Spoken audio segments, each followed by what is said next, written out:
वाला जब मैं पार्ट पढ़ा रहा हूँ तब भी आपके काम आएगा। तो आपको ये डायग्राम मैंने लास्ट क्लास में दिखाया था, if I am not wrong, है ना, दिखाया था ना, मुझे जहाँ तक याद आ रहा है, थोड़ा थोड़ा बोलो बच्चों। यस सर, दिखा। हम्म, यस सर। तो देखो ये वाले डायग्राम में मैंने आपको बताया था कि इस डायग्राम को रिप्रेजेंट करने के लिए दो साइंटिस्ट थे, उनका नाम था सिंगर एंड निकोलसन, है ना। तो सिंगर एंड निकोलसन को नोबेल प्राइज दिया गया था, क्योंकि जो सेल का जो प्लाज्मा मेम्ब्रेन का स्ट्रक्चर था ना, वो बड़ा डिस्प्यूटेड स्ट्रक्चर था। बहुत सारे लोगों ने बहुत सारे मॉडल दिए और वो सब फेल मॉडल थे। इस मॉडल को सिंगर और निकोलसन ने कहा क्या, इसे फ्लूइड मोज़ेक मॉडल कहा गया। फ्लूइड मोज़ेक मॉडल क्या मतलब होता है? फ्लूइड मोज़ेक मॉडल का मतलब क्या होता है? एक्चुअली ऐसा माना जाता है कि मोज़ेक क्या होते हैं, छोटे-छोटे रंगीन पत्थर होते हैं। देखा होगा बहुत बार फर्श में छोटे-छोटे रंगीन पत्थर पड़े हुए होते हैं, है ना? बीच-बीच में, बीच-बीच। तो उस पैटर्न को एक्चुअली मोज़ेक पैटर्न कहा जाता है। और मार्केट में उन्हें उन रंगीन पत्थरों को मोज़ेक कहा जाता है। ये वहीं से टर्म आया। थोड़ा-सा अ, आपके लेवल का एग्ज़ाम्पल देके बताता हूँ। फ्रूट एंड नट जो चॉकलेट आप खाते हो ना, तो उसमें जो चॉकलेट वाला बेस हो गया उसको फ्लूइड मान लो, और जो नट्स पड़े होते हैं उसको आप मोज़ेक मान लीजिए। तो वो फ्रूट एंड नट चॉकलेट भी आपकी फ्लूइड मोज़ेक मॉडल ही है। अब जो नट्स पड़े हुए हैं, है ना? कुछ नट्स छोटे होंगे तो वो ऊपर की तरफ होंगे, कुछ नीचे की तरफ होंगे, कुछ नट्स ज़्यादा जैसे आलमंड टाइप के वो बड़े-बड़े होंगे, तो वो ट्रैवर्स करेंगे पूरा, है ना? तो जो प्रोटीन ट्रैवर्स करती है, उन्हें इंटीग्रल प्रोटीन कहा जाता है ना? इंटीग्रल प्रोटीन या इन्हीं को इंट्रिंसिक प्रोटीन भी कहा जाता है। इंटीग्रल और इंट्रिंसिक प्रोटीन, है ना? तो इंटीग्रल या इंट्रिंसिक प्रोटीन। दूसरी प्रोटीन देखो ना, ये सिर्फ पूरी ऊपर से नीचे तक आर-पार नहीं हो रहे, ट्रैवर्स नहीं कर रहे इसको। ये पेरिफेरी में ऊपर की तरफ निकली या नीचे की तरफ, इनको पेरिफेरल प्रोटीन कहा जाता है, या इन्हीं को हम लोग एक्सट्रिंसिक प्रोटीन बोलते हैं, एक्सट्रिंसिक। तो इंट्रिंसिक प्रोटीन और एक्सट्रिंसिक प्रोटीन हो गई। अब देखो यहां पर आप देख पा रहे होंगे, इनमें से ये इंटीग्रल, कुछ इंटीग्रल प्रोटीन ऐसी हैं जिन इंटीग्रल प्रोटीन के आर पार, है ना, इस प्लाज्मा मेम्ब्रेन के आर पार कुछ चीजें इसको क्रॉस कर सकती है ना। तो इनके थ्रू कुछ चीजें अंदर की तरफ एंटर करेंगी। ये चीजें क्या हो सकती हैं, ये कुछ भी हो सकता है। They can, it can be water, it can be anything, है ना। तो यहाँ पर ये आयंस हो सकते हैं, है ना, और ये वाटर हो सकता है, ये और भी कोई मटेरियल हो सकता है। तो इनमें क्या, इनमें होल है, इन होल को चैनल बोलते हैं, है ना। और ऐसी प्रोटीन होल बनाने वाली जो प्रोटीन होती है, चैनल प्रोटीन। तो अब मेरी बात को ध्यान से सुनो। ये मैं आपको पढ़ाऊंगा ट्रांसपोर्ट इन प्लांट, जब पढ़ाऊंगा प्लांट फिजियोलॉजी। तो क्या होता है, ये चैनल अलाउ करते हैं कि क्या चीज कितनी अमाउंट में, ये घर के अंदर के दरवाजे हैं, सेल के अंदर के दरवाजे हैं। तो सेल के अंदर क्या आएगा, कितना आएगा और क्यों आएगा, ये सब कंट्रोल करने का काम होता है चैनल को। समझ आया क्या? तो चैनल यस प्रोटीन सर। क्या है, एक तरह के इंट्रिंसिक या इंटीग्रल प्रोटीन। अब समझिए, मैं जो अंडरलाइन कर रहा हूं बस आपको उसी को ध्यान देना, बाकी नहीं ध्यान देना। अब कुछ प्रोटीन के ऊपर क्या लगा हुआ है, शुगर लगी हुई है, मतलब क्या लगी, कार्बोहाइड्रेट की चेन लगी हुई है। ठीक है। तो ऐसी जिनके ऊपर कार्बोहाइड्रेट की चेन, उनको क्या बोलते हैं, ग्लाइको मीन्स क्या हो गया, कार्बोहाइड्रेट, और protein mean protein, glycoprotein. Clear है? तो ग्लाइकोप्रोटीन का मतलब वो प्रोटीन जिनके ऊपर ग्लाइको मतलब कार्बोहाइड्रेट की चेन लगी हुई। इसी तरह से जिन लिपिड के ऊपर कार्बोहाइड्रेट की चेन, उनको ग्लाइकोलिपिड बोलते हैं। समझ आ गया? Yes sir. एक आखिरी बात, यहां पर आप देख पा रहे हैं कि लिपिड की दो लेयर है, एक लेयर ये और एक लेयर ये। तो कुछ लिपिड के मॉलिक्यूल एक ऊपर लेयर बनाते हैं, एक नीचे। तो इसको हम लोग क्या बोलते हैं, by layer of lipid, by layer of lipid. तो हमसे जब भी कोई पूछता है कि भाई साहब आप ये बताइए कि प्लाज्मा मेम्ब्रेन या सेल मेम्ब्रेन बनी किसकी होती है, तो हम ये कहते हैं कि plasma membrane is made up of bilayer of lipid and plus protein. तो क्या मैं गलत कहता हूं, सही तो कहता हूं? यही इसके एक्सप्लेनेशन हुआ। प्लाज्मा मेम्ब्रेन इज और cell membrane is made up of bilayer of lipid plus protein. अब यहां पर ये जो लिपिड की लेयर है, ये जो ऊपर वाला पार्ट है, ये ऊपर वाला पार्ट जो है, ये हाइड्रोफिलिक है, वाटर लविंग पार्ट है, हाइड्रोफिलिक। इसको हम लोग बोलते हैं हाइड्रोफिलिक हेड बोलते हैं। और नीचे वाले जो पार्ट है, ये फैट लविंग है, मतलब हाइड्रोफोबिक है। तो this is called hydrophobic tell. तो किसी भी लिपिड की जो लेयर होती है उसमें हाइड्रोफोबिक, ये पूछा जाता है, हाइड्रोफिलिक पार्ट वो बाहर की तरफ होता है और हाइड्रोफोबिक पार्ट वो होता है अंदर की तरफ होता है। क्या आपको सब समझ में आ गया? Yes sir. बोलो भाई, किसी को कहीं पर कोई भी डाउट हो बताइए। सर जो हाइड्रोफोबिक पार्ट है वो मिडिल नहीं है? हाँ बेटा, वो मिडिल में है, अंदर की तरफ, और जो हाइड्रोफिलिक पार्ट है वो बाहर की तरफ। Okay sir. ठीक है, तो अगर आपको ये सब बातें समझ में आ गई तो आप एक काम करो, इसका सीधे स्क्रीनशॉट ले लो। मैंने वो चीजें छुपा दी हैं जो आपको बिल्कुल रिक्वायर्ड नहीं है ना, जो बकवास की चीजें मैंने सब छुपा दी हैं। अब आप इसका सीधे स्क्रीनशॉट ले लो और इसको आप, इनफैक्ट मैं ये कहूंगा कि आप इसको ड्रॉ कर लीजिए। ये बेस्ट डायग्राम है इनफैक्ट। स्टार्ट किया जाए फिर, नोट करना सेल मेम्ब्रेन की कैरेक्टरिस्टिक। आफिया समझ में आ रहा है ना? Yes sir. ठीक है, ग्रेट। चलो नोट करो।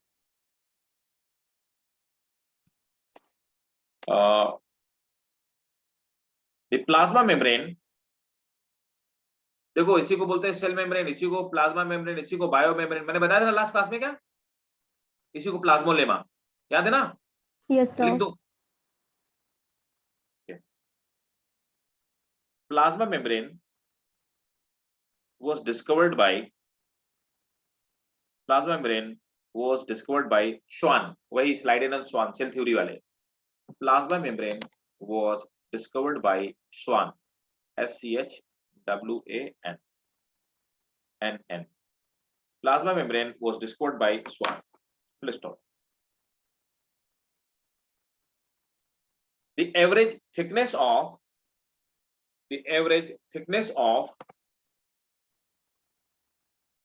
plasma membrane is 50 to 100 angstrom. Average thickness of plasma membrane is 50 to 100 angstrom. Next point, ये क्वेश्चन पूछा हुआ क्वेश्चन है, स्टार बना के लिखना, मेडिकल में पूछा हुआ क्वेश्चन है। Plasma membrane is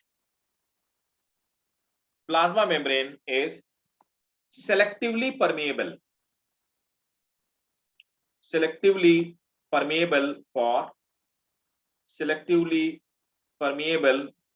for solute, but semi permeable for water. अब आप मुझे पहले ये बताओगे what is selectively permeable membrane? कौन बताएगा भाई? सर कि कुछ कुछ ही पार्टिकल्स एंटर कर सकते हैं, सारे नहीं। ओके, ठीक है, ग्रेट। और सेमी परमेबल?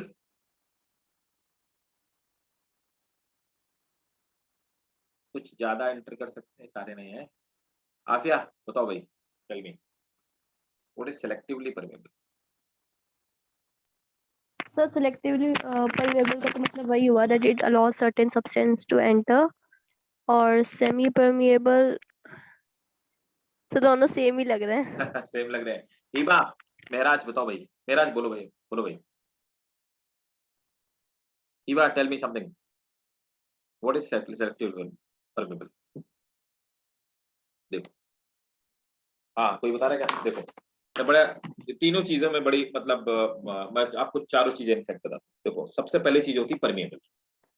तो अभी क्या होता है कि जब आप इंस्टीट्यूट पे पढ़ने आते हो, है ना, तो इंस्टीट्यूट में बाहर एक सड़क होती है, उस सड़क में कोई भी आ जा सकता है, चाहे आदमी हो, चाहे इंसान हो, चाहे वो एनिमिलिया का मेंबर हो, है ना, चाहे वो प्रोटोजोआ हो, कोई भी आ सकता है, सबके लिए खुली हुई है, कोई भी आ सकता है, सड़क परमेबल है। अब क्या होता है कि सड़क में एक एंट्रेंस गेट होता है, उस एंट्रेंस गेट में क्या है, वो एक्चुअली सेमी परमेबल। अब कैसे सेमी परमेबल है? उस एंट्रेंस गेट में सब कोई नहीं आ सकता, कुछ लोग आ सकते हैं, है ना, कुछ लोग आ सकते हैं।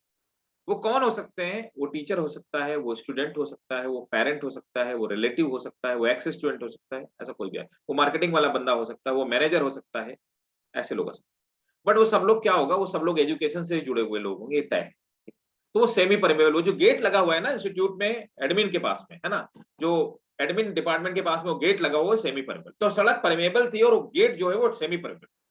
अब क्या हुआ, उस एडमिन के पास से अंदर क्लासरूम है, एक गेट और क्लासरूम में लगा हुआ है, अगला गेट, वो गेट सेलेक्टिवली परमेबल, उस गेट में बिना इजाजत के कोई अंदर नहीं आ सकता, और उस गेट में तय है कि सिलेक्टेड लोग आएंगे, या वो टीचर होगा या वो स्टूडेंट होगा, और कोई नहीं आएगा।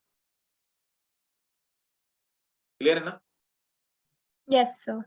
और सेलेक्टिवली परमेबल में क्या होगा, उस गेट में अगर कोई बच्चा बदमाशी करता है ना, अगर कोई बच्चा इनडिसिप्लिन करता है, उसको रोका भी जा सकता है, ज्यादा बच्चे हो जाए, सब सीट भर जाए तो भी रोका जा सकता है कि नहीं? तो सेलेक्टिवली परमेबल में वो गेट है, उस गेट में खड़ा एक आदमी ये डिफाइन करेगा कि कौन अंदर जाएगा और कौन अंदर नहीं जाएगा, और कितने लोग अंदर जाएंगे। ठीक है ना?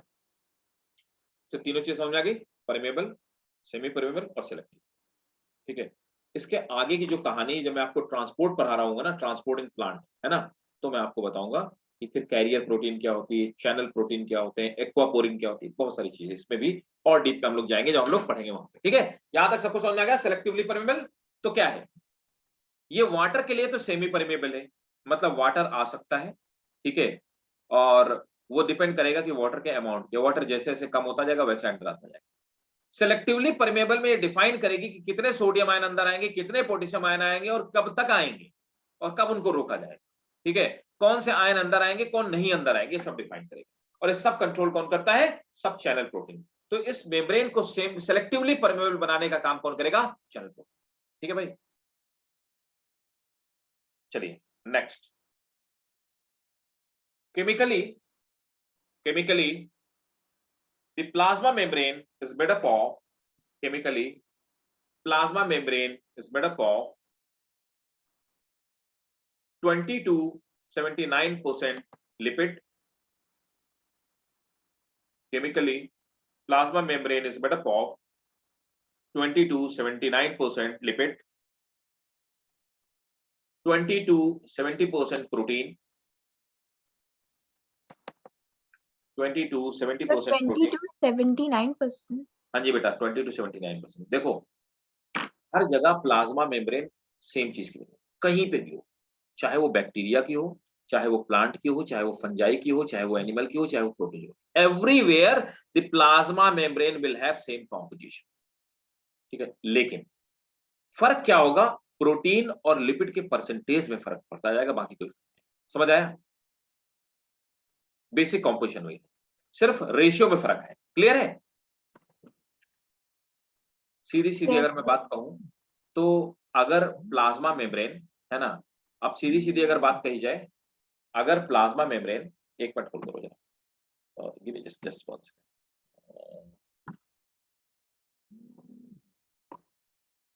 आ गया।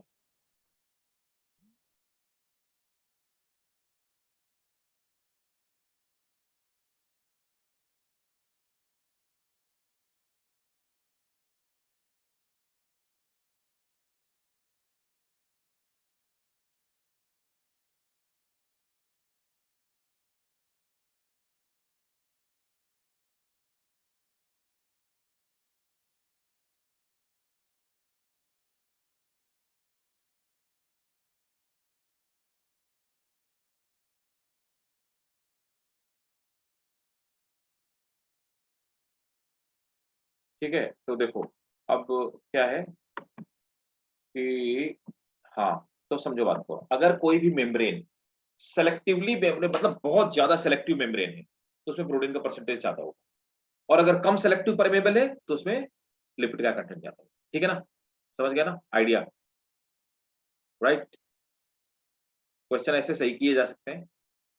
आपको परसेंटेज आपको दिया गया है, द बायो मेम्ब्रेन और प्लाज्मा मेम्ब्रेन ऑफ माइटोकॉन्ड्रिया।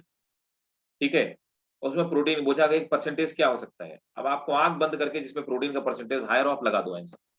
ठीक है, ये वो क्वेश्चन होते हैं जिनके आंसर आपने पढ़े नहीं होते, लेकिन आप उनको 99.999% सही करने की कैपेबिलिटी रखते हैं। ठीक है, ये होते हैं कॉन्सेप्ट। तो हमेशा मैं आपको फोकस क्या करता हूँ, हमेशा क्या डेवलप करो, रटो नहीं बायोलॉजी में, हमेशा बायोलॉजी में कॉन्सेप्ट डेवलप। देखो, आप ये मान लो कि मुझको भी बहुत थोड़ा सा आता है ना, क्योंकि नॉलेज का कोई ना शुरुआत है ना उसकी कोई आखिरी छोर है ना। लेकिन अब जैसे मेडिकल में भी ऐसा नहीं है कि मुझे 100% मैं सब क्वेश्चन कर दूंगा, मैं इस बात की गारंटी नहीं दे सकता कि 90 में 90 कर सकता। हो सकता है कि 90 में से मैं एक क्वेश्चन ऐसा या 2 क्वेश्चन ऐसा हो जहाँ पे मैं फंस जाऊँ, ठीक है, मुझे खुद में कंफ्यूजन हो। लेकिन आप ये मान के चलो कि वो 2 क्वेश्चन जिसमें फंसूंगा उसमें 99.9% मैं उस क्वेश्चन को कर दूं। रीजन क्या होता है कि वहां पर आपको कॉन्सेप्ट लगाने पड़ेंगे, ठीक है, आप कॉन्सेप्ट लगा के ये तय कर सकते हो कि बाकी के 3 ऑप्शन कौन से आंसर नहीं हो सकते, ठीक है। तो इसको हम लोग क्या बोलते हैं, इसको हम लोग रिजेक्शन मेथड बोलते हैं। रिजेक्शन मेथड से क्वेश्चन वहां पे किया सकता है, राइट। सो ऑलवेज जब मैं आपसे बोलूं ना कि प्रोटीन का परसेंटेज ऐसा होता है, लिपिड का ऐसा होता है, तो ऐसा होगा। ये कॉन्सेप्ट है और ये हमेशा इसको ध्यान में रखना, ठीक है। ओके, तो नेक्स्ट क्या होगा, और कार्बोहाइड्रेट कितना होगा, तो 1 to 5% कार्बोहाइड्रेट,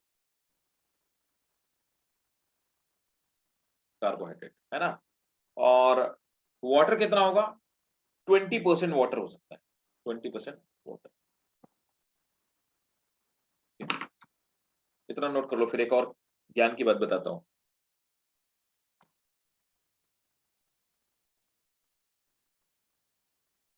नोट कर लिया।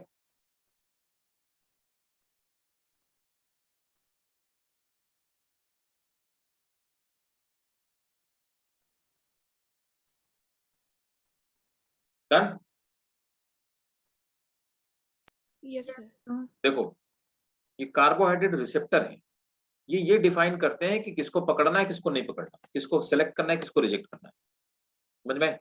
तो कार्बोहाइड्रेट रिसेप्टर की तरह काम करेंगे। अब ये हमें कहाँ काम करें, मैं बार बार बोल रहा हूँ, सेल बायोलॉजी आपको आनी चाहिए, बढ़िया से आनी चाहिए। ये हमें हेल्प करेगा जब हम लोग एनिमल फिजियोलॉजी पढ़ रहे होंगे, न्यूरॉन्स पढ़ रहे होंगे, तो वहां पे हमको हेल्प करेगा, ठीक है।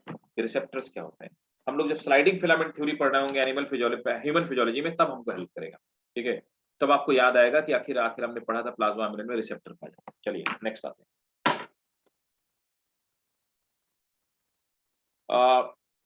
It is made up of bilayer of lipid. It is made up of bilayer of lipid where hydrophobic tails. It is made up of bilayer of lipid where hydrophobic tails are found at center. Where hydrophobic tails are found at center and hydrophobic tails are found at center and hydrophilic head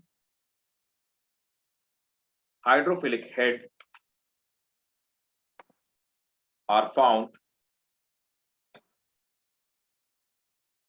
towards surface.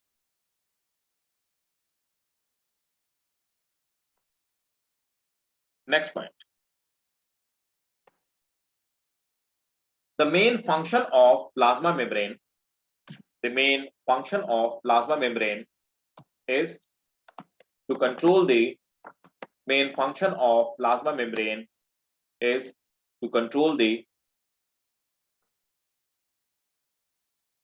exchange of material.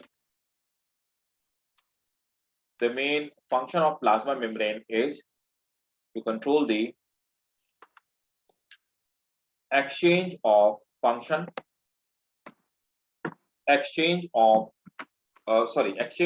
substance inside and outside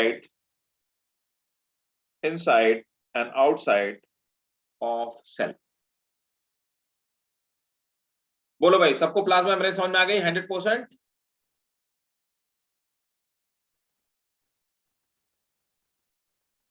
बोलते जाओ जल्दी जल्दी, हाँ ना कुछ भी बोलो। Yes sir. बहुत बढ़िया। तो मैं इसको रिमूव कर रहा हूँ, राइट। अब देखो, प्लाज्मा मेम्ब्रेन की बात तो हो गई। अब इसके बाद हम लोग जब बात करते हैं कि अच्छा कोई मुझे बताएगा what is difference between cytoplasm and protoplasm? What is difference between cytoplasm and protoplasm? Could you tell me please?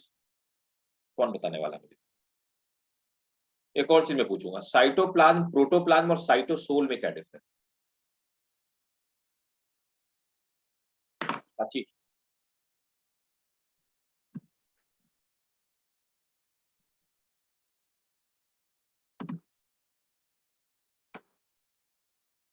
और प्रोटोप्लाज्म साइटोप्लाज्म के न्यूक्लियस में मिलता है।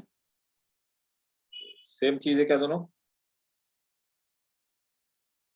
बोलिए भाई। नो सर सेम चीज नहीं है। अच्छा सेम चीज नहीं, वेरी गुड। फिर क्या डिफरेंस है?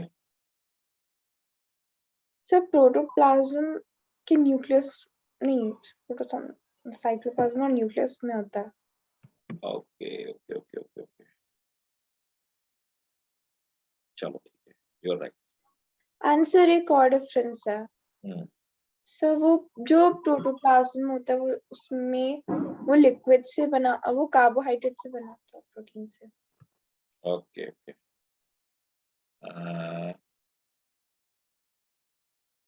चलो मैं आपको एक क्लासिफिकेशन दिखाता हूँ, है ना? थोड़ा सा ध्यान से, एक सेकंड तो बस।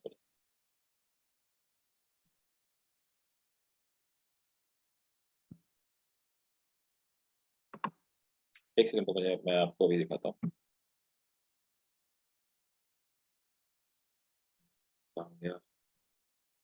सेल बायोलॉजी, सेल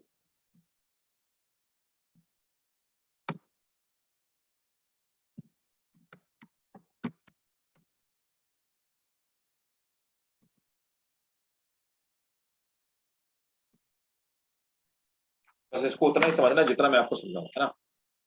ज्यादा नहीं होना चाहिए। अगर आप समझ सकते हो तो कोई बात नहीं, लेकिन मैं आपको उतना ही समझाना चाहता हूँ जितना आपके काम की चीज है।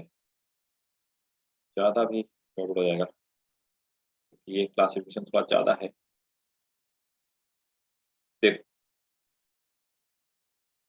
यहाँ पे पूरा सेल को ले लिया गया, प्रोकैरियोट यूकैरियोट सब लिया गया। देखो सेल के दो पार्ट हो गए, एक तो सेल कोट मतलब सेल के बाहर की कवरिंग, और अंदर पड़ा जो भी मटेरियल भरा हुआ है सेल के अंदर उसको अपन प्रोटोप्लाज्म। तो वो कोई सा भी कंटेंट किसी भी सेल के जो प्लाज्मा मेम्ब्रेन के अंदर पैक है उसको हम क्या बोलते हैं?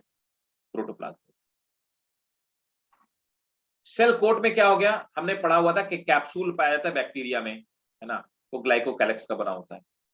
प्लांट की बात करेंगे तो सेल वॉल पाई जाती है, प्लांट सेल, फंजाई में, बैक्टीरिया में सेल वॉल पाई जाती है। अंदर वाले कंटेंट को हमने क्या बोला? प्रोटोप्लाज्म। और हमने कहा कि प्रोटोप्लाज्म में जो बाहर वाली लेयर है वो तो सेल मेम्ब्रेन या प्लाज्मा मेम्ब्रेन।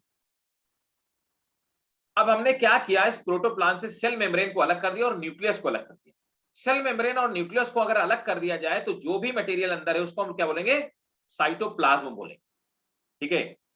अब न्यूक्लियस में हमने क्या कहा, न्यूक्लियस में बाहर की तरफ एक न्यूक्लियर मेम्ब्रेन है और अंदर की तरफ जो लिक्विड भरा उसको न्यूक्लियोप्लाज्म है। ठीक है। तो मैं जो जो आपके काम की चीजें मैं आपको अंडरलाइन करता जाता हूँ और आपको समझाता हूँ, है ना? तो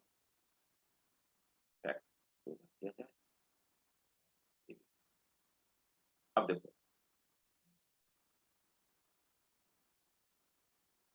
देखते जाओ। तो मैंने आपसे बोला तो सेल कोट हो गया, फिर प्रोटोप्लाज्म। प्रोटोप्लाज्म में साइटोप्लाज्म, सेल मेम्ब्रेन और न्यूक्लियस। न्यूक्लियस में न्यूक्लियर मेम्ब्रेन और न्यूक्लियोप्लाज्म। बस आपको यहीं तक याद रखना है, फिर अंदर भी बहुत सारी चीजें। अब साइटोप्लाज्म को हमने दो पार्ट में डिवाइड किया। ठीक है। एक वो पार्ट जिसको कि क्या होता है, liquid matrix without organelle. Cell organelle को अलग कर दिया जाए, है ना?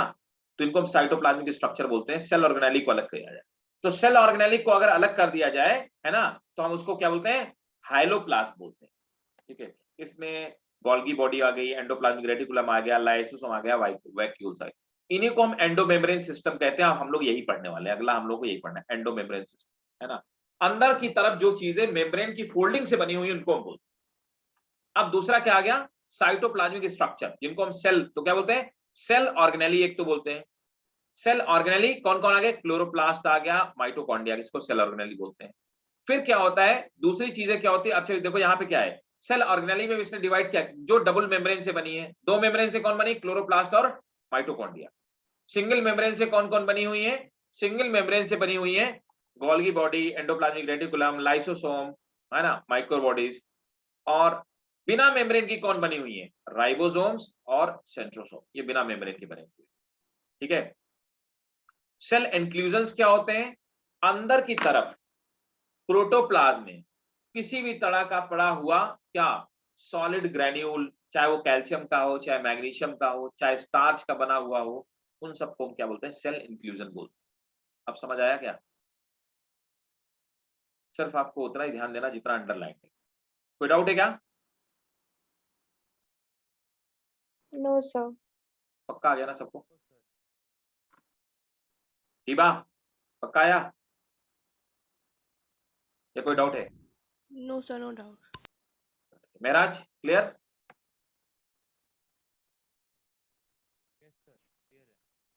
ठीक है, तो इसका स्क्रीनशॉट ले लो, है ना? ये बहुत बढ़िया क्लासिफिकेशन है, इसका स्क्रीनशॉट ले लो। और जब हम पूरा पढ़ चुके हैं ना तो आपको पूरा समझ में आ जाएगा। ठीक है, तो yes, there is difference between protoplasm, cytoplasm, ठीक है, और इसको जिसको हाइलोप्लाज्म बोलते हैं, जिसको हम साइटोसोल भी कहते हैं, है ना? हाइलोप्लाज्म को मैं लिख देता हूँ, इसी को हम लोग बोलेंगे साइटोसोल भी इसी को बोलेंगे, है ना? तो तीन चीजें होती हैं। प्रोटोप्लाज्म क्या है? जब साइटोप्लाज्म, सेल मेम्ब्रेन और न्यूक्लियस तीनों को मिला दिया उसको प्रोटोप्लाज्म बोलते हैं। साइटोप्लाज्म क्या है? प्रोटोप्लाज्म से सेल मेम्ब्रेन और न्यूक्लियस निकाल दी जाए। फिर साइटोप्लाज्म को दो पार्ट में डिवाइड करते हैं, साइटोसोल और सेल ऑर्गेनेली में, है ना? सेल ऑर्गेनेली सब निकाल दो तो जो लिक्विड बचेगा मेनली उसको हम साइटोसोल बोलते हैं। चलो, अब आपने इसका स्क्रीनशॉट ले लिया होगा। अब सबसे पहले स्टार्ट करते हैं, हेडिंग डालेंगे एंडोमेम्ब्रेन सिस्टम। तो एंडोमेम्ब्रेन सिस्टम में क्या आएंगे? Endoplasmic reticulum, Golgi body, lysosome और वैक्यूल, ये चार चीजें हम लोग पढ़ेंगे। ठीक है, हेडिंग डालिए एंडोमेम्ब्रेन सिस्टम। अब मैं आपको एंडोमेम्ब्रेन सिस्टम में, तो पहला एंडोमेम्ब्रेन सिस्टम है एंडोप्लाज्मिक रेटिकुलम। पहली चीज है एंडोमेम्ब्रेन सिस्टम में, दैट इज एंडोप्लाज्मिक रेटिकुलम। तो मैं पहले आपको दिखा दूं एंडोप्लाज्मिक रेटिकुलम क्या होते हैं, फिर आपको मैं समझाता हूं, फिर लिखा देता हूं। देखो भाई साहब,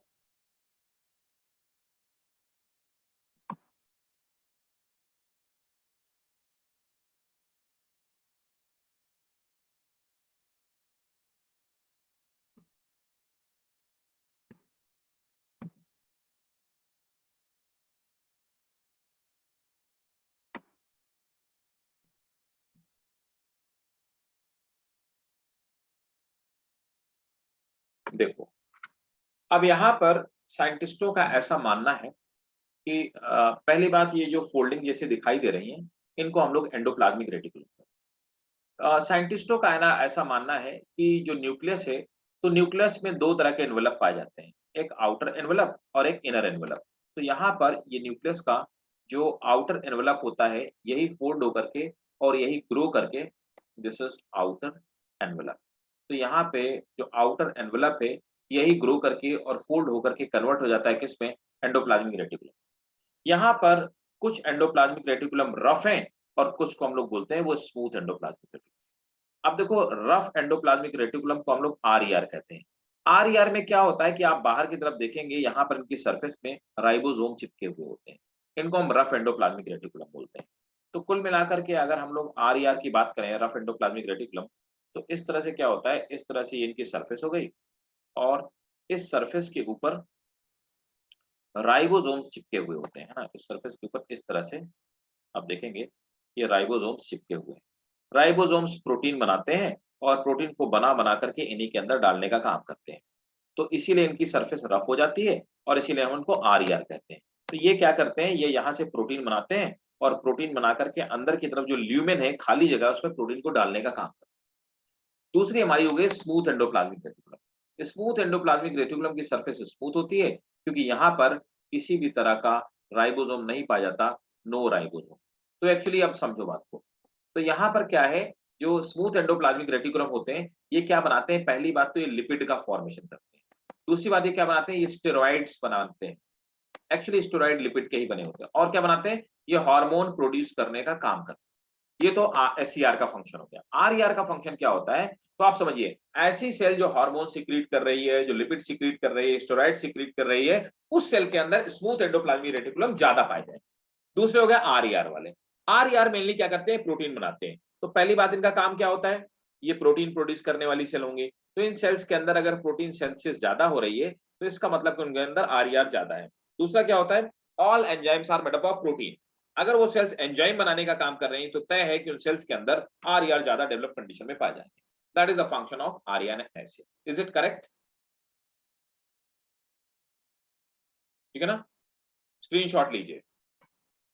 और कुल मिलाकर के एंडोप्लाज्मिक रेटिकुलम क्या फंक्शन करते हैं, तो इस सेल को शेप देने का काम करते हैं, उसके शेप को मेंटेन करने का काम करते हैं, क्योंकि नेटवर्क बना के रखते हैं चारों तरफ सेल। ठीक है, चलिए नोट कीजिए endoplasmic reticulum.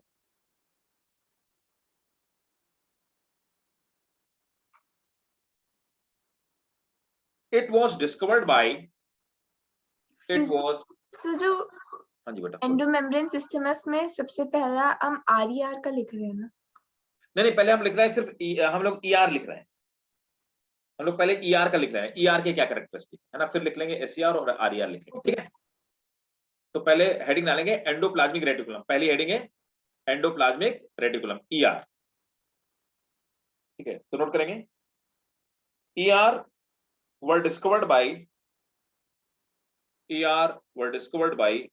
Porter and Thompson. Porter and Thompson.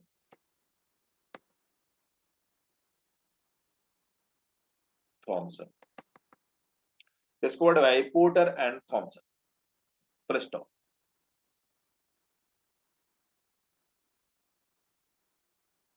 It remains connected with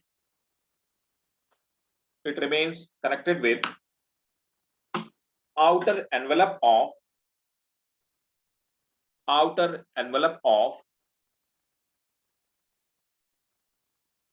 nucleus. Next one. Normally it forms sir outer के बाद outer envelope of nucleus. Full stop. Next point. Normally it forms 30 to 60% of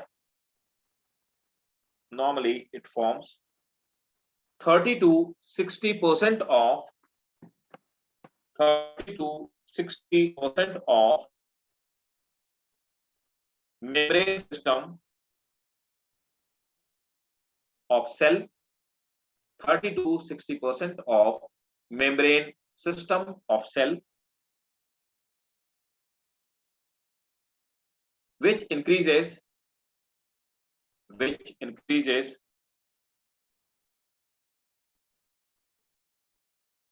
internal surface area.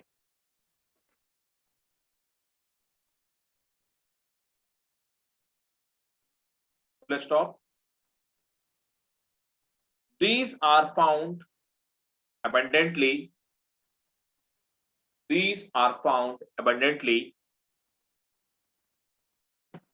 in metabolic active cells. These are found abundantly in metabolic active cells.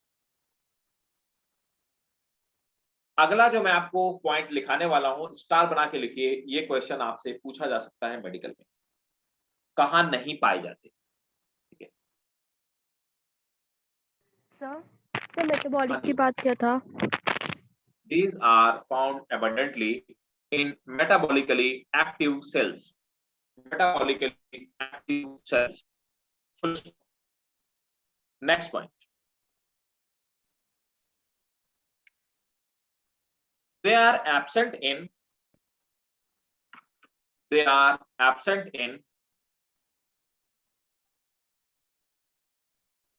mature RBC.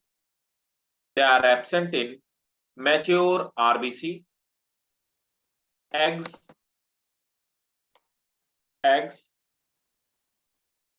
embryonic cell,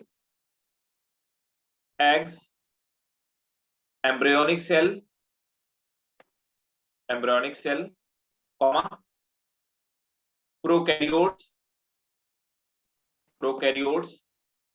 etc. तो RBC में, x में, embryonic cell में और prokaryotic cell में ये नहीं पाए जाते।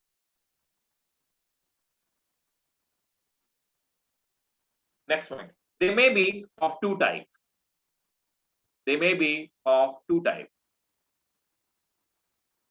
SER and RER.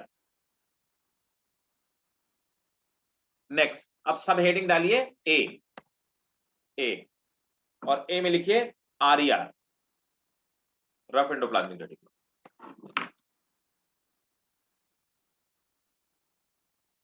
RER have ribosomes on its external surface.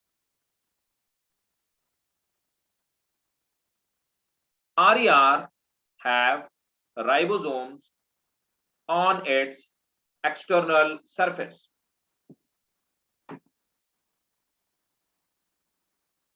Comma, which sensitize protein and passes it into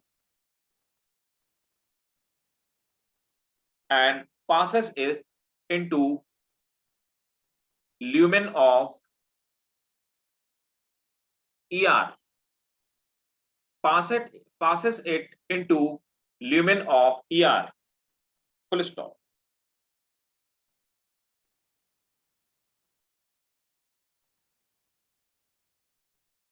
Now, next point. They are found abundantly in the cells. They are found abundantly in the cells which sensitize protein, which sensitize protein. For example, pancreatic cells.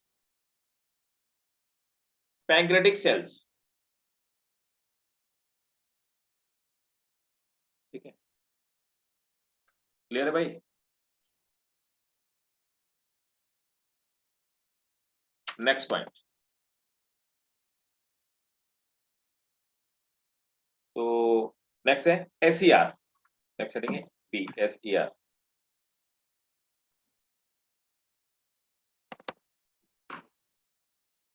SER do not have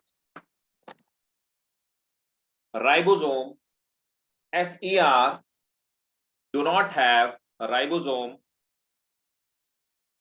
on its surface.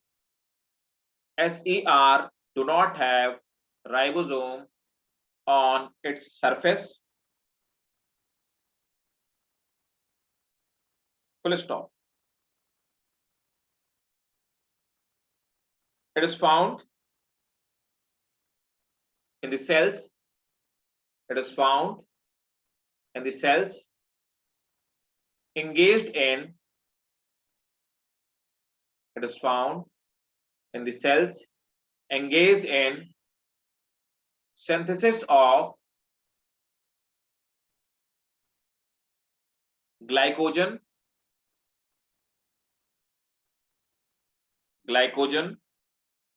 comma, fat and steroid. Glycogen, fat and steroids. Next point. They are also commonly found. They are also commonly found in WBC.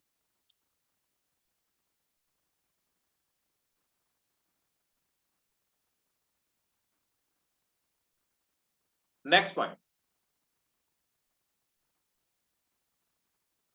The function of ER to maintain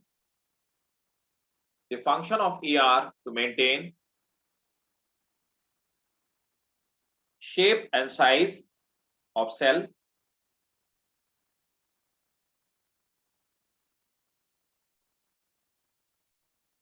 and help in secretion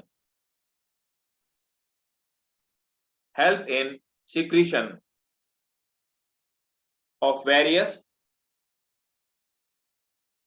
substances. ठीक है भाई, clear है? So the function of ER is to maintain shape and size of cell. Sir ER होगा फिर या SER? दोनों की बात हम लोग अब कर रहे हैं। ये जो मैं फंक्शन की बात कर रहा हूँ, दोनों की बात कर रहा हूँ कॉमनली। so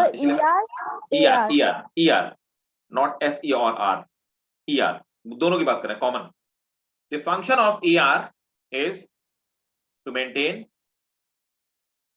कॉमन फंक्शन की बात कर रहे हैं, shape and size of cell and they also help in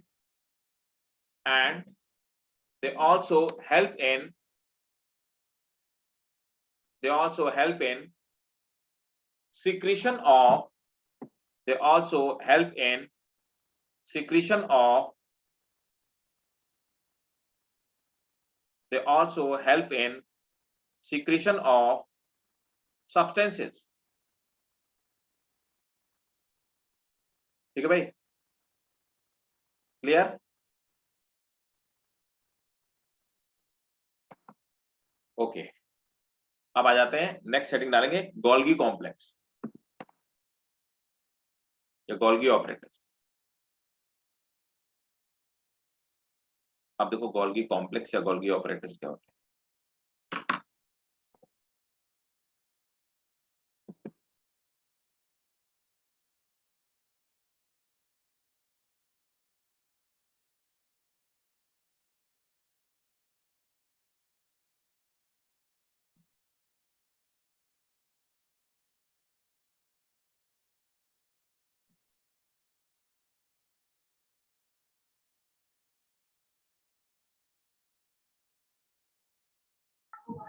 देखो, ये गोल्गी ऑपरेटर्स या गोल्गी कॉम्प्लेक्स है ना, समझो बात को। तो बहुत सारे लोग बोलते हैं कि गोल्गी कॉम्प्लेक्स प्लांट में नहीं पाए जाते, ऐसा है क्या? नो सर, प्लांट में पाए जाते हैं। प्लांट में पाए जाते हैं? नो सर, नहीं पाए जाते। नहीं पाए जाते, ठीक है।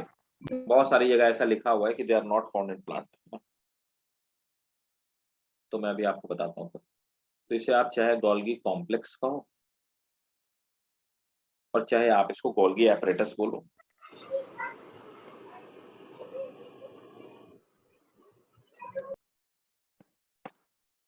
चाहे गोल्गी बॉडी बोलो, चाहे गोल्गी कॉम्प्लेक्स बोलो, चाहे गोल्गी ऑपरेटर्स बोलो, लेकिन भाई साहब ये प्लांट में भी पाए जाते हैं।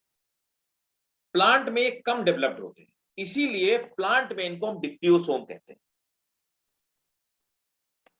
वहां अपन इनको सिर्फ गोल्गी कॉम्प्लेक्स नहीं कहते, they are the same thing, but ये प्लांट में अलग अलग थोड़ी थोड़ी दूरी में पाए जाते हैं।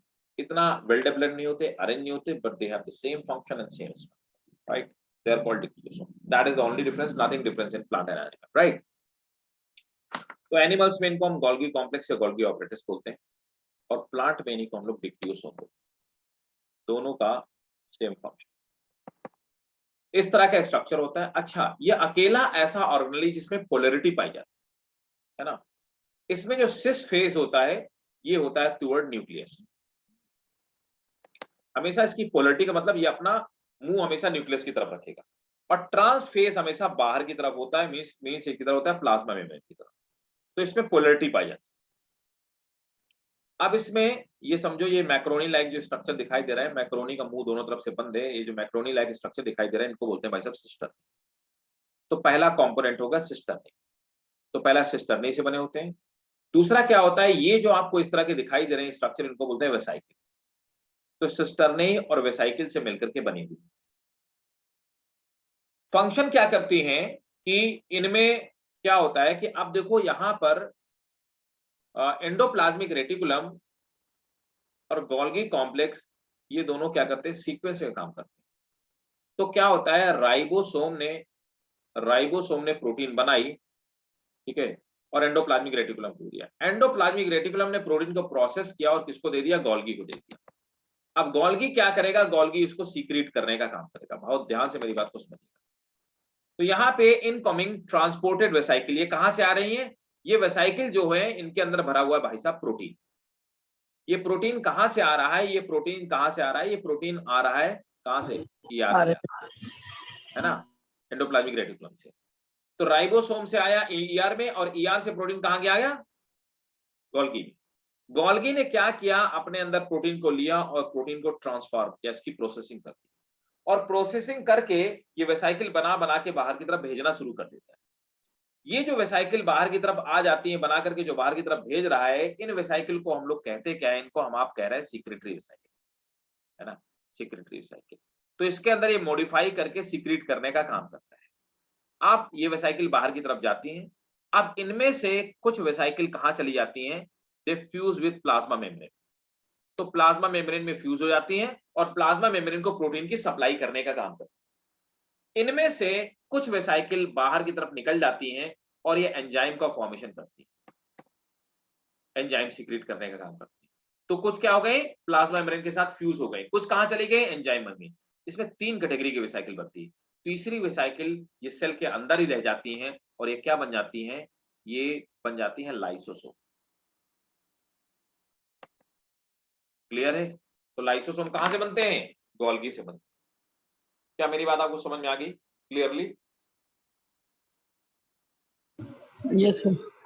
ग्रेट। आप इसका स्क्रीनशॉट लीजिए, फिर हम लोग इसका फंक्शन लिखेंगे।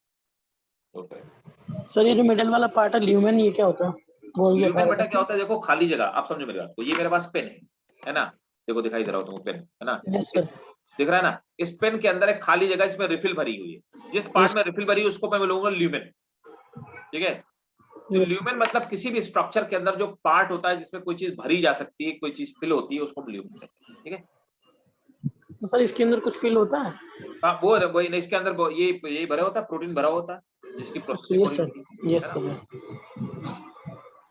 चलिए नोट करना स्टार्ट कीजिए। अच्छा, इन्हीं को डाल्टन कॉम्प्लेक्स भी बोलते हैं, याद रखिएगा। गोल्गी कॉम्प्लेक्स बोलो, गोल्गी ऑपरेटर्स बोलो, डिक्टियोसोम प्लांट में बोलो, और इसको डाल्टन कॉम्प्लेक्स बोलते हैं। डाल्टन कॉम्प्लेक्स भी इन्हीं को पता है, याद रखना।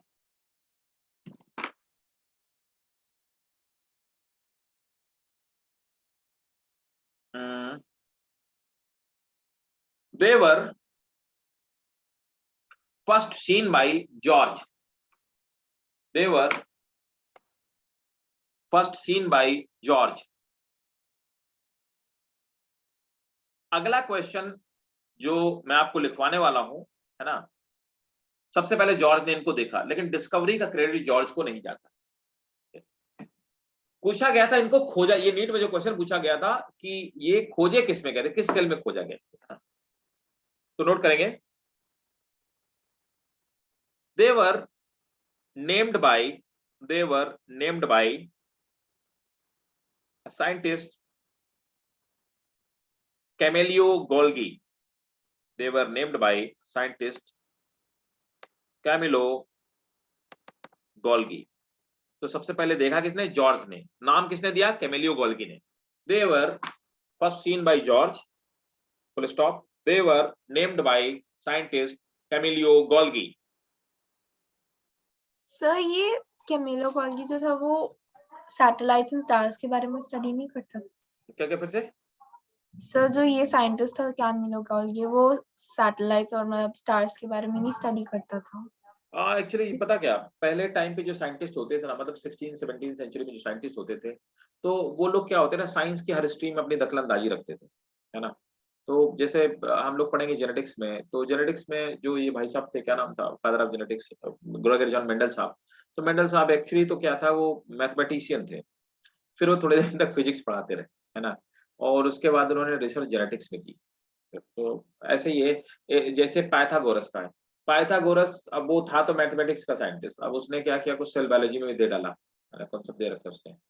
और यही हाल है, तो ये साइंटिस्ट जो है इनके आप बहुत सारे दखलंदाजी मिले, हालांकि ये 18 के पहले के, 80s के पहले के, 18 सेंचुरी के पहले के, उसके बाद के जो साइंटिस्ट है वो स्पेसिफिक है ना, ऐसा।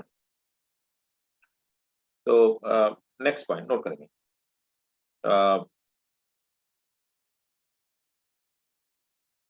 they were discovered in the nerve cell of barn owl, in barn owl they were discovered. हाँ ओसामा, मैं आपको बैच में कराऊंगा, बिल्कुल बिल्कुल सेल बायोलॉजी करेंगे 1 by 1। थोड़ी और देर पहले आते, थोड़ा सा आप लेट हो गए, थोड़ा और देर पहले आते तो मैंने आज ही स्टार्ट किया सेल बायोलॉजी, इनफैक्ट कराऊंगा आपके बैच में, ऐसा कुछ नहीं, ठीक है। They were discovered in the nerve cell of barn owl and cat। बस यही क्वेश्चन था, एक्चुअली आंसर बर्न आउल था, जो नीट पे क्वेश्चन पूछा हुआ था कि गोल्गी कॉम्प्लेक्स को कहाँ पे देखा गया था, मतलब कहाँ पे डिस्कवर किया गया था, तो nerve cell of barn owl ये आंसर था। ये 2 बार क्वेश्चन मैंने देखा हुआ है क्वेश्चन ना, और ये कैट वाला तो नहीं था, बर्न आउल एंड कैट, ठीक है, under electron microscope, next, it is present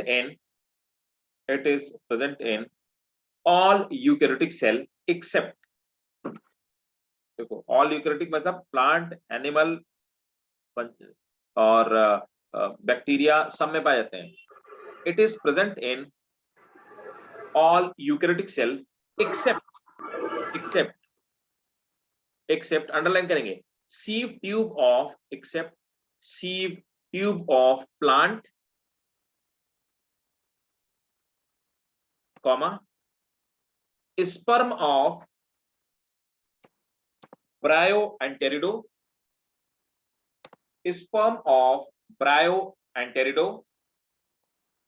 and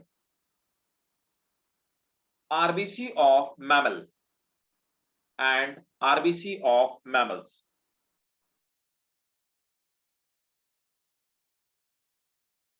Next point. In plant, they are found as unconnected unit. In plant, they are found as unconnected unit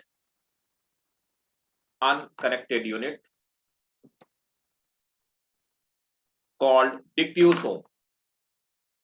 In plant, they are found in unconnected unit and called dictyosome. Next point. Shape and size of Golgi complex. Shape and size of Golgi complex. तो पिछले point में क्या uncalled and called dictyosome, ये जो लिखा था ये dictyosome, ठीक है। तो अगर कोई ये कहे कि प्लांट में number of the videos I have seen in number of the videos, जिनको आप द ब्रांड कहते हैं उनके वीडियो में, जिन्हें आप इस फील्ड में मेडिकल की फील्ड में जिनको आप द ब्रांड बोलते हैं, उनकी वीडियो तक में बहुत सारी एरर, नंबर ऑफ एरर, और उसमें भी ये एरर ऑलमोस्ट 99% में, जिनको कहना कि प्लांट में they are not found in plant, everywhere से it is that they are not found in plant, it is absolutely wrong, right, they are found in plant, but ये सिर्फ उनका ये जो यूनिट कनेक्टेड है, ये यूनिट सेपरेट हो जाती है, इसीलिए उनको हम वहां पे डिक्ट्यूसोम कहते हैं। So their shape and size is not fixed, their shape and size is not fixed. Next point. The cisternae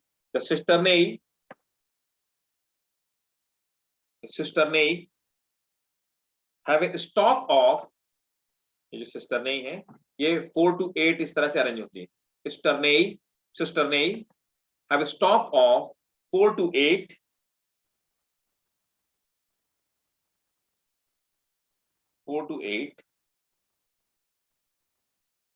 in a Golgi. Next point.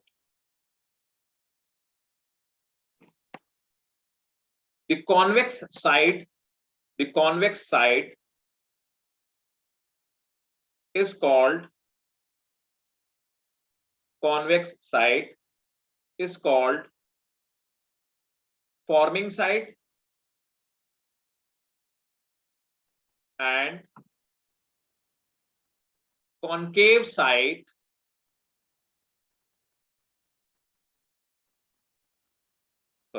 convex site is called forming site, and concave site is called maturing site.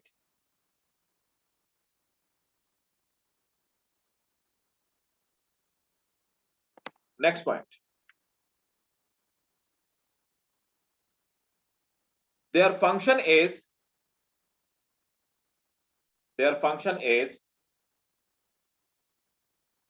secretion of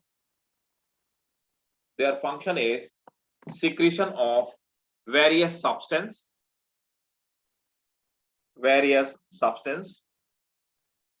like hormone and enzyme.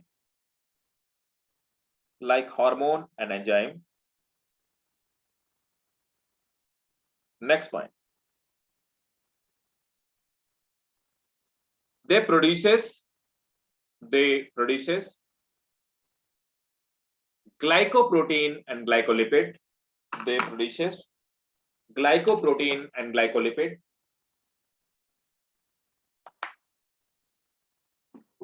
Next point.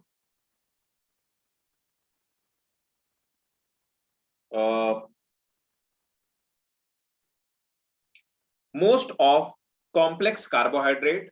Next point. Most of complex carbohydrate other than glycogen and starch. Most of complex carbohydrate other than glycogen and starch are synthesized inside. Most of complex carbohydrate other than glycogen and starch are synthesized by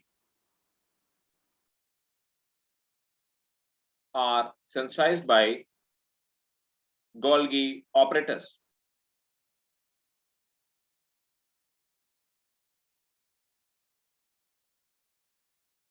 Next point. They help in formation of hormones.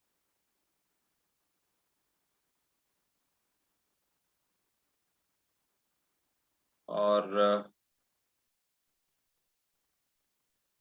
next point. Formation of new cell wall and plasma membrane. Formation of new cell wall and plasma membrane takes place by Golgi complex. Is that clear to all of you, or you have any doubt on any point? सबको clear है? Yes, sir. Sir last point repeat कर दीजिए. ठीक है. Formation of new cell wall, ये underline करना important point है, पूछा जा सकता है, पूछा तो नहीं गया अभी तक. Formation of new cell wall and plasma membrane takes place by Golgi complex. Clear है भाई? तो लाइसोसोम कहां से बनते हैं? कौन बनाता है lysosome? Golgi apparatus. Golgi apparatus बनाता है, राइट. तो फिर इसी बात पे अगला हेडिंग डालो, लाइसोसोम. तो एंडो मेम्ब्रेन सिस्टम में है ना, पहले आ गया हमारे क्या, मैंने बताया ईआर, और फिर हमने पढ़ा गोल्गी पढ़ा, और तीसरा क्या है, लाइसोसोम. तो लाइसोसोम तो बच्चों कैसे होते हैं, जैसे एकदम बिल्कुल बॉल जैसे होते हैं, स्फीयर जैसे होते हैं. लाइसोसोम का तो डायग्राम कुछ बताने की जरूरत है नहीं, फिर भी मैं आपको बताऊंगा जरूर, है ना. तो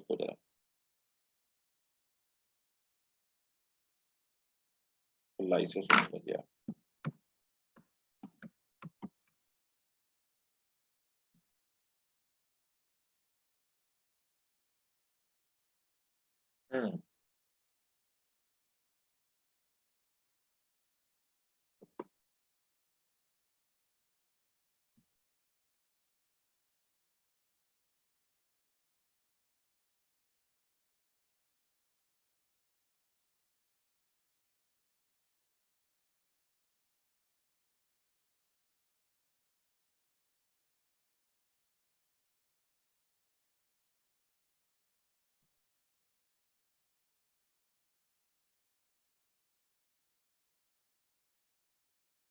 एक चीज मैं आपको और समझाना चाहता हूँ, प्राइमरी लाइसोसोम और सेकेंडरी लाइसोसोम क्या होते हैं, ये बात मैं आपको और बता देता हूँ।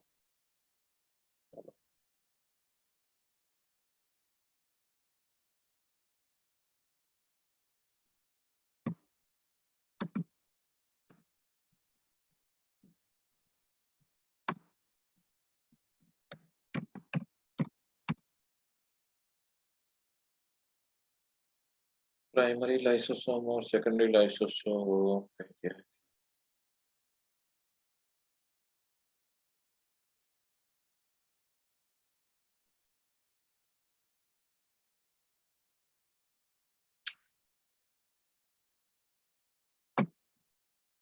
चलो मैं अभी बताता हूँ आपको लाइसोसोम। तो चलो आप चीजें करता हूँ।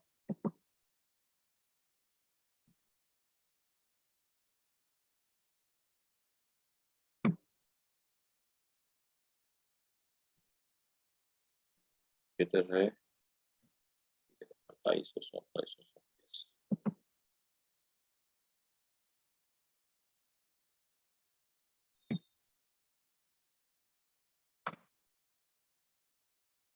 देखो बच्चों, ये सिंगल मेम्ब्रेन का बना हुआ स्ट्रक्चर है ना। तो ये हो गया लाइसोसोम। भाई मेम्ब्रेन, मेम्ब्रेन मतलब प्लाज्मा मेम्ब्रेन, मतलब bilayer of lipid and protein की बनी होगी और कोई कॉम्पोजिशन। ल्यूमेन मतलब इसके अंदर की खाली जगह, और अंदर भरा क्या हुआ, डाइजेस्टिव एंजाइम। अब क्वेश्चन ये पूछा जाता है एंजाइम कैसे होते हैं। ये भाई साहब एंजाइम ऐसे होते हैं, they are strong hydrolytic enzyme, बहुत खतरनाक। हाइड्रोलिटिक एंजाइम ये ऐसे स्ट्रॉन्ग होते हैं, स्ट्रॉन्ग हाइड्रोलिटिक एंजाइम। ये वो एंजाइम होते हैं जो किसी भी चीज को डाइजेस्ट करने की कैपेबिलिटी। और क्या होता है, प्रोटीन के मॉलिक्यूल्स होते हैं।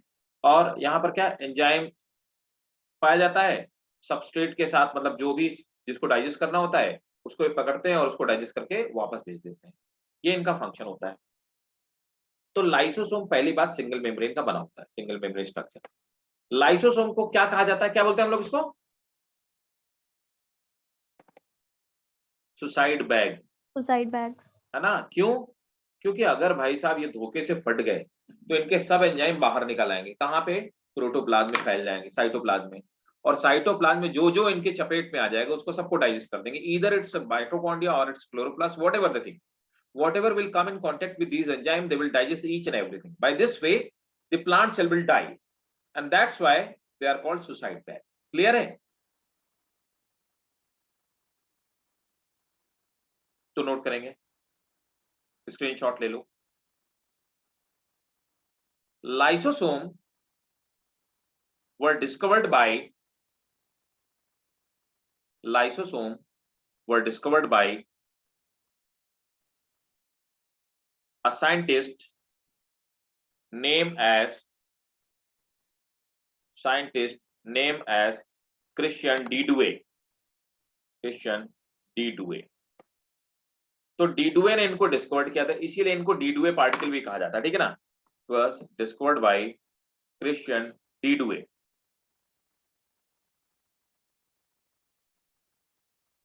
Next point,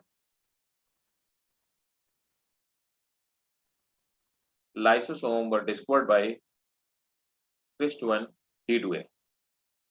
Next point, they are single membrane structure, they are single membrane structure, they are single membrane structure,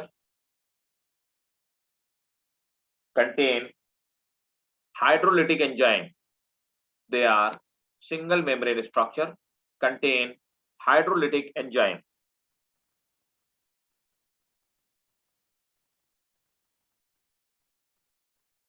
Next point.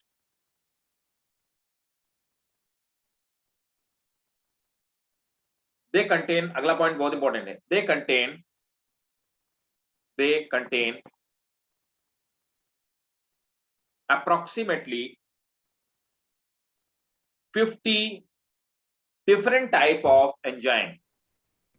They contain approximately 50 different type of enzyme. तो समझो एक ही लाइसोसोम में 50 enzyme एक साथ नहीं पाए जाते, सभी लाइसोसोम को अलग कलेक्ट किया जाए तो सभी वैरायटीज देखी जाए तो 50 तरह के लाइसोसोम्स के अंदर एंजाइम्स पाए जाते हैं, अलग अलग लाइसोसोम्स के। ठीक है, next point.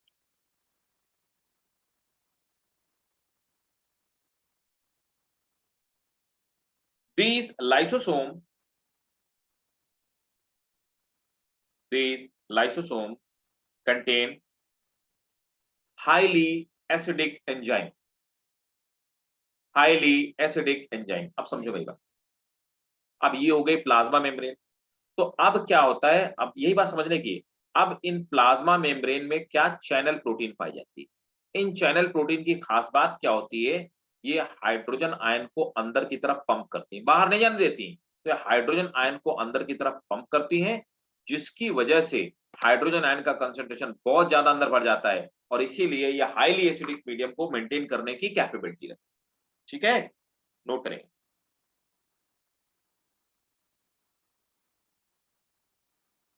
Acidic condition bracket में लिखेंगे pH 4 to 5। ये क्वेश्चन इंपॉर्टेंट है, पूछा जा सकता है। pH 4 to 5 acidic condition is maintained by lysosome by pumping hydrogen ion. Next point. They are called suicide bag. They are called suicide bag because if membrane happens to get broken, if membrane happens to get broken,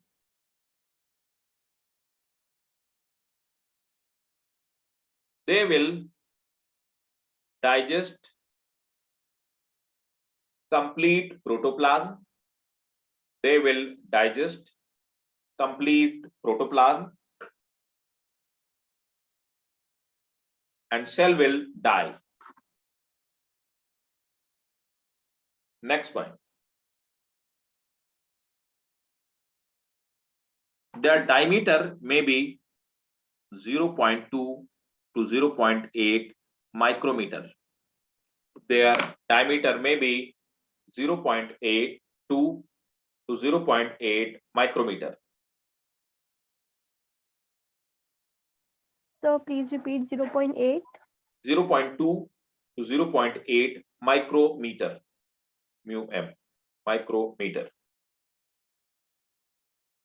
Next point. They occur in all animal cell. They occur in all animal cell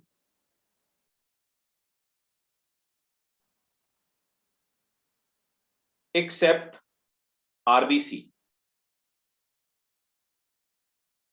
Full stop. इसी में लिखेंगे in plant and fungi, their function is taken over by vacuole. In plant and fungi, their function is taken over by vacuole.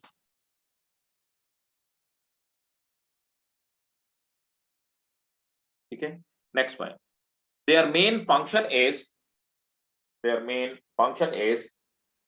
to digest their main function is to digest various substances. अब देखो, मैं आपको इसका screenshot ले लिया ना आपने। अब मैं आपको दिखाना चाहता हूं कि प्राइमरी और सेकेंडरी लाइसोसोम्स क्या होते हैं, कैसे फंक्शन करते हैं।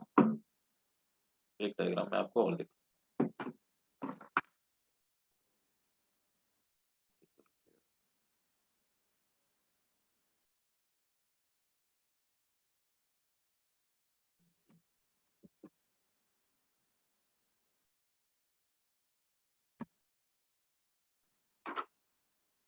देखो भाई,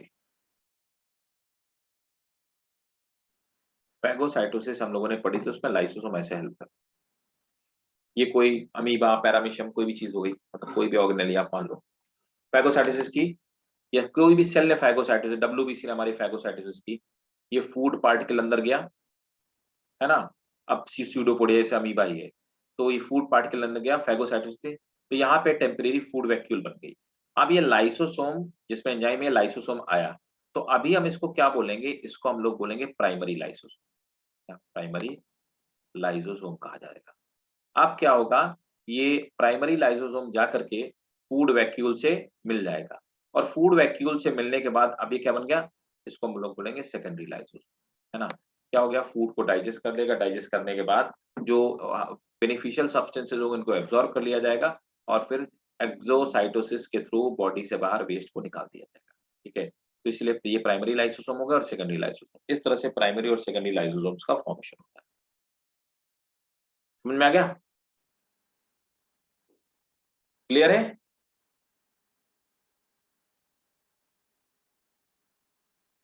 एक और बात समझ लीजिए, हम लोग लाइसोसोम को स्कैवेंजर ऑफ सेल भी कहते हैं। क्यों कहते हैं, कोई बताएगा।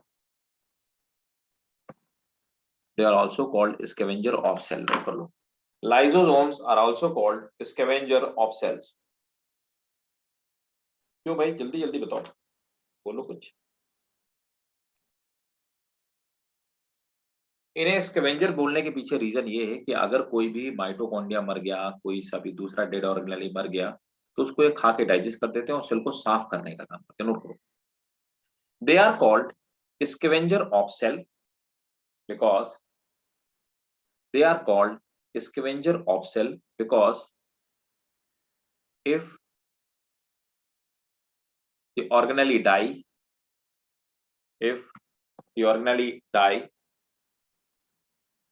they digest it. If organelle dies, they digest it and clean the cell. Last but not the least of endomembrane system, that is the vacuole. अब देखो वैक्यूल क्या होती है। वैक्यूल हमें पता है कि प्लांट में पाई जाती है मेनली, है ना। और इनका फंक्शन क्या होता है, इनका फंक्शन होता है किसी भी चीज को स्टोर करने का काम करते हैं, है ना। वैक्यूल देख लिया जाए, वैक्यूल्स क्या होते हैं।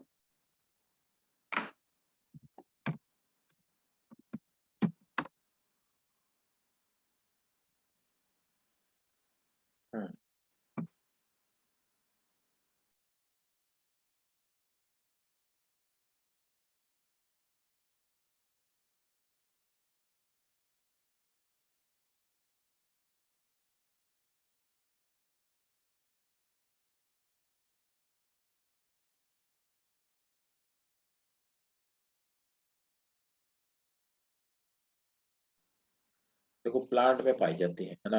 प्लांट में वैक्यूल इतनी ज्यादा बड़ी साइज की होती हैं कि क्या करती हैं, धक्का दे करके न्यूक्लियस को साइड में पहुंचा देती हैं। इसीलिए कभी भी किसी भी प्लांट में जो न्यूक्लियस होती है वो कभी भी किसी प्लांट सेल में बीच में नहीं पाई जाती है ना।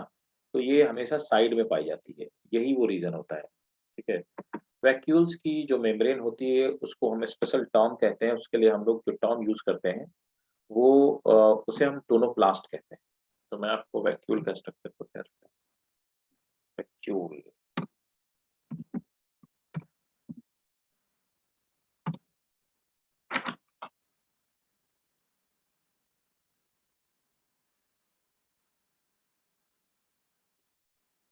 देखो ये वैक्यूल हो गई, हाँ, सेल मेम्ब्रेन, न्यूक्लियस। देखो न्यूक्लियस को उसने धक्का करके साइड में पहुंचा दिया। तो धीरे धीरे पहले स्टार्टिंग में छोटी छोटी होती हैं, फिर बहुत सारी छोटी वैक्यूल प्लांट में फ्यूज होकर के एक बड़ी वैक्यूल का फॉर्मेशन करती हैं, है ना। और वैक्यूल की, तो ये वैक्यूल हो गया। वैक्यूल में भरा क्या होता है, वैक्यूल में 90% तो भाई साहब इसमें पानी ही होगा, वाटर होगा, है ना। उसके बाद क्या हो सकता है, कुछ मिनरल होते हैं, है ना। और क्या होता है, कुछ मेटाबोलाइट होते हैं, मेटाबोलाइट होते हैं। और क्या हो सकता है, कुछ प्लांट में जो कलर फ्लावर वगैरह में पाए जाते हैं वो सब वैक्यूल में ही स्टोर रहते हैं, ये चीजें हो सकती है। वैक्यूल की जो मेम्ब्रेन है, इस मेम्ब्रेन को, है ना, इस मेम्ब्रेन को हम कहते हैं, इसके लिए एक स्पेशल टर्म यूज करते हैं, हम कहते हैं इसको टोनोप्लास्ट कहते हैं, टोनोप्लास्ट मेम्ब्रेन कहते हैं। ये वैक्यूल की मेम्ब्रेन का एक्सक्लूसिव नाम, है ना। तो ये वैक्यूल हो गई, ये अपनी टर्जिडिटी को मेंटेन करती है, जिससे सेल भी टर्जिड रहती है ना। बाकी ये सब सेल के कंपोनेंट हो गए। आप स्क्रीनशॉट ले लीजिए इसका।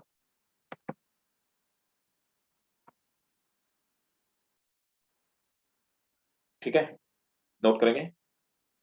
Vacuoles are believed to be, vacuoles are believed to be formed by, vacuoles are believed to be formed by,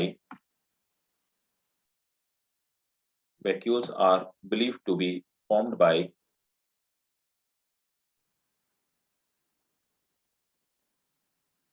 believed to be formed by endoplasmic reticulum, believed to be formed by endoplasmic reticulum, full stop. They are well developed in plant, they are well developed in plant and in animal cells, and in animal cells they are, in animal cells they are very small and non-functional. In animal cells they are very small and non-functional, right? अब बाकी vacuoles के type और इसके बारे में next class में पढ़ेंगे, कुछ बच्चे इन सब करने लगे, माइट भी कोई और भी क्लास हो, है ना। तो वैक्यूल नेक्स्ट क्लास में कंप्लीट करेंगे, ठीक है, और इसके आगे कंटिन्यू करेंगे। यहाँ तक पहले बताओ, किसी को कोई डाउट हो जल्दी से पूछ लो। मेराज, हिबा, आफिया, सब समझ में आ रहा है सब लोग को? समझ में आ रहा है। ठीक है, ग्रेट। तो मिलते हैं नेक्स्ट क्लास में। और वैक्यूल अभी हमको पूरा कर रहा है, लिखवाना है मुझे वैक्यूल के बारे में। मैंने जस्ट इंट्रोडक्शन दिया है, डायग्राम आपको बता दिया है, आप मुझे याद दिलाओगे, वैक्यूल हम लोग करेंगे, ठीक है ना। ठीक है। Okay sir.